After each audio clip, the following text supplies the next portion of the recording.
Well, howdy, and welcome to Conversations with Coyotes. My name is Bravado, and I am a coyote, and this is The Conversation. Now, if y'all tuned in last time, you'll recall that I was talking about the need to balance being able to have fun with the pursuit of social justice. Now, quick sidebar. Can we talk about how that phrase has been warped and twisted over the last couple years? Because if you look at it literally, social justice is objectively something we should all be striving for. But I digress. Now, the problem as I see it is, while social justice is a noble goal, the idea of pursuing it is also exhausting for most people. And I think that's because when we think about how that goal is achieved, what we usually see is people on this constant, vigilant lookout for bad behavior, and then jumping into the fray with call-outs and protests and all that sort of stuff. And while I think there are certainly times and places for those things, I also think it's important to realize that there are smaller steps you can take that don't require you to live your life out on a limb all the time. And that's what I want to talk about today. Now, my absolute only core belief with regards to this is that we all have an obligation to address questionable behavior. But beyond that, the variables are who you decide to engage with and how you decide to engage with them. And I think there's a lot of flexibility in that, and I think it's real subjective for everybody. So on that first point, if you're not interested in having a debate with someone you don't even know, which is totally reasonable because I think that's true for most of us, you don't have to.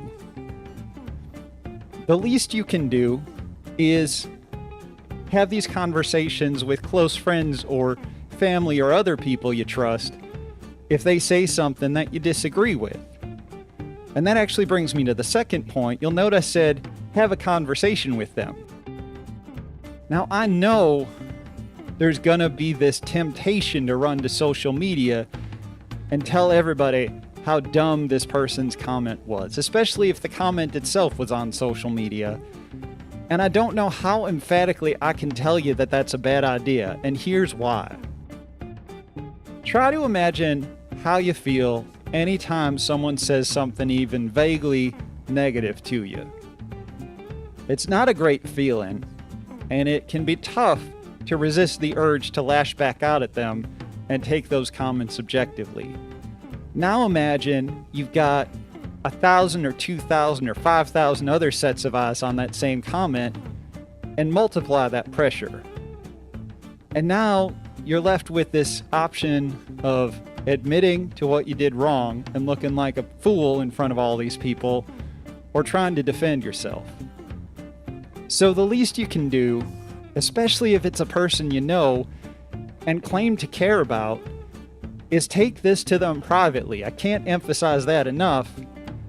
Give them a chance to explain themselves. And maybe the explanation won't be any good, and they'll prove that they're actually a terrible person that you shouldn't associate with anymore, but at least give them a chance. Now, the second and more self-centered reason is to think about how this affects your own personal brand.